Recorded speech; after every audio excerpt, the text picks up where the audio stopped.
All right, this is one you may want to just turn off. May not be for you at all. May be something you find some inspiration in. So, I'm a sleazy used car dealer. I never thought I'd end up being a sleazy used car dealer. But it gets me to my psyche of where did I go wrong, or uh, I should have done this, or I should have done that. And I joke I could, would have, should have, or could have myself all the way back to the third grade where I didn't apply myself.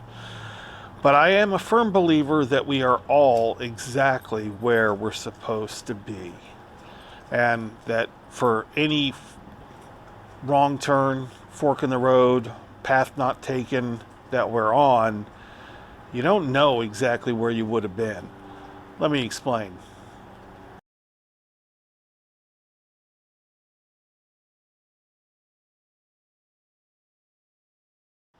All right, so I don't think that a lot of people that watch my videos know me.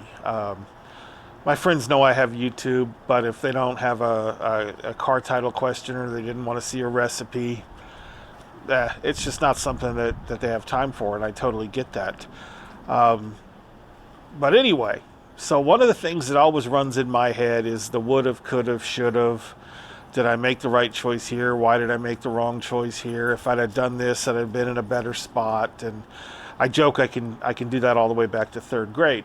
But probably one of the biggest forks in the road that occurred in my life was when I graduated high school and through most of my senior year.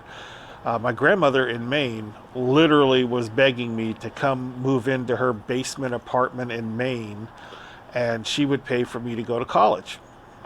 And I did not do that. And I'm okay with that. I met my wife.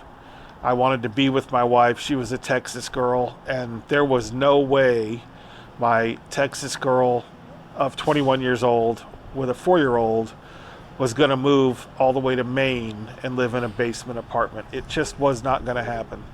So I had a clear choice. I wanted to be with her. Could have gone to Maine and got a college education for free. I made the right choice. In no way am I saying I didn't. Um, but sometimes you think about, well, if I'd have done this or I'd have done that, where would I be? And I joke about this, but there is truth to it. We always assume that the road we didn't take would have put us in a better spot. But let's just roll this back a little bit, just to use this as an example. I've told my kids that if I went to Maine, they wouldn't exist, and that's true. Let's think about it. So first, let's just say that 18-year-old Tom moves to Maine. Well, my son, who's not biologically my son, he's my wife's boy. Um, he was 3 or 4 when we got together. So if we never got together, I would not have that relationship with him. And he's a good kid. I am happy to have him, know him, love him, call him son. Just this week we went to the movies together to see Batman. We took him when he was 4 or whatever he was in 1989 when it came out. It came back to the theater, so this time he took us. So it was a good time. So I wouldn't have that relationship, and I would have missed out on so much watching him grow and develop and learn and accomplish things. And then we'll come to the middle daughter and the youngest daughter. Well, I would have probably had kids, but it wouldn't have been them. They wouldn't have been half their moms. Those experiences that they would have had would have been completely different. And let's be honest, if I went to school on the East Coast, I probably would have found a job on the East Coast, and I'd be a Yankee right now. And I don't know that I can handle that. Uh, so then what would happen? Well, I'd get a job on the East Coast, most likely. I'd marry some chick from the East Coast, most likely. She'd probably have short hair and not wear a lot of makeup, but that doesn't really do it for me. But, whatever. It would have worked out. So then we'd have had kids. Well, how do we know that the kids we had were normal? I mean, how do we know that we didn't have a child with a birth defect or a child with, juvenile diabetes or juvenile cancer or Down syndrome? We're assuming everything would have been rosy, but we don't know if we would have beat those odds or not.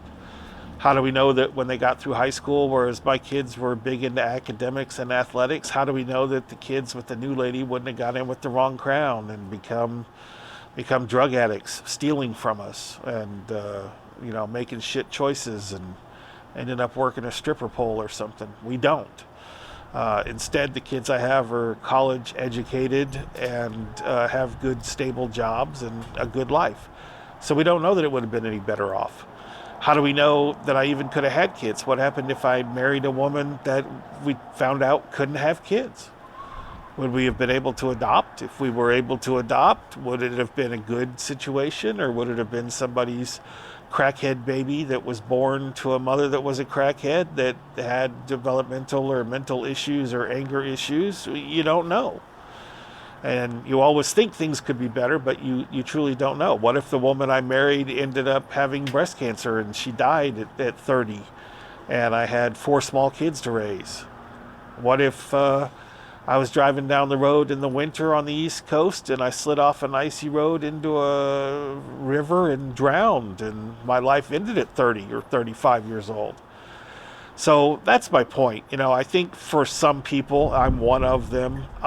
If I get in my head too far, that there's a lot of regret. There's a lot of doubting where you're supposed to be, the choices that you made, especially if you feel like things aren't going well in life for you right now. But you don't know. We always assume the road not taken would have been better, but you don't know. And that's the point. So now that I've rambled on for I don't know how long, 10 minutes or 15 minutes or whatever it is, that's my point. Where am I at today? Well, I own 2 businesses. I own a transmission shop, which, I think I've talked about. And I'll tell you, this time last year, I absolutely hated it. I had it up for sale. I'd shut off all the advertising. I was totally disengaged. The revenue was going in the tank, and it was terrible.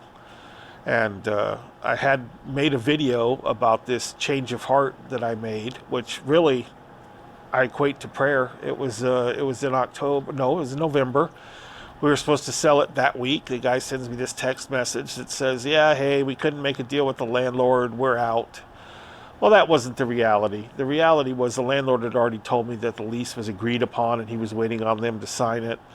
And then they ended up getting a spot that was, half a mile down the street from me. And that was, I'm sure, a better choice for them. They were going to buy an existing business mainly to get access to my lot. And in this case, they just had to go rent a building. But it worked out for the best. If you saw that video, I'd been literally praying for 6 months for the business to sell. When the guy backed out, I changed the prayer to, okay, if this isn't it, you got to show me. And from that day on, literally I woke up the next day and I felt better. That was a Sunday. I woke up Monday and I was ready to go. So the transmission shop is doing well. All the bills are paid. The taxes are caught up. The payment plan's going on the back taxes. Comptroller's taken care of. I'm drawing a W-2 paycheck. We got with an accountant that really got us lined out and on the right track. I'm making sure to include my wife in our quarterly meetings where she can ask questions and verify our shit's paid. So no real complaints there. As a matter of fact, most of my income so far in 2025 has actually come out of the transmission shop.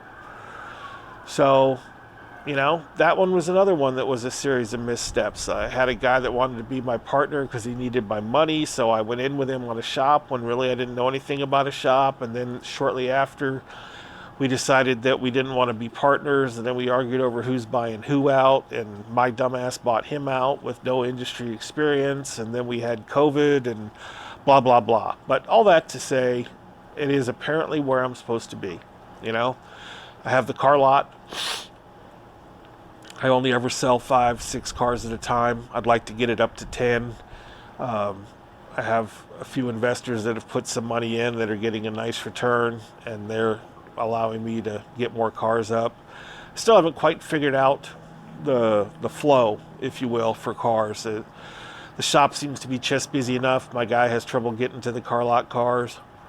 I have some that he can't work on that I need to get farmed out to other shops to get done. I own 10 or 11 cars right now, but I think there's like 5 out front. So we got to work on that a little bit. And then, my other stream of revenue is YouTube. And I've had good months and bad months. And some of my videos, I think I'm making more for me than I am for y'all. If you're still watching, great. But when I think about where you're supposed to be in life, am I where I want to be? No. And now the concerns are not like, oh, I want to be a billionaire or anything like that. Now the concerns are, fix to turn 55, and I need to make sure that I can work as long as possible and put money away into savings to not be a burden on my kids. And I got to take care of my physical health. I'm trying to lose weight. I weigh 385 pounds this morning. I really need to 285. 285. Really want to get down to about 220. Probably need to start exercising a little bit, get off this handful of meds. But I always say, and sometimes I have to remind myself, we are where we are based on the decisions that we made. And it is what it is. I mean, this is where you're meant to be. God put you here, or let you put yourself here based on your actions. And when I get really down and depressed and worry about that, I have to remind myself, all I can do is say, this is where we are. And where can we go from here? And the answer is up.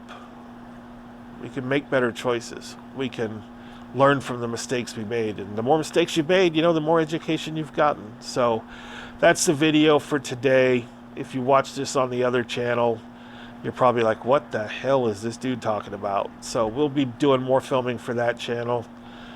We'll have more car lot content coming soon. Appreciate y'all listening to me pontificate over life. And yeah, it was fun. Hope it was good for you. Thanks for watching.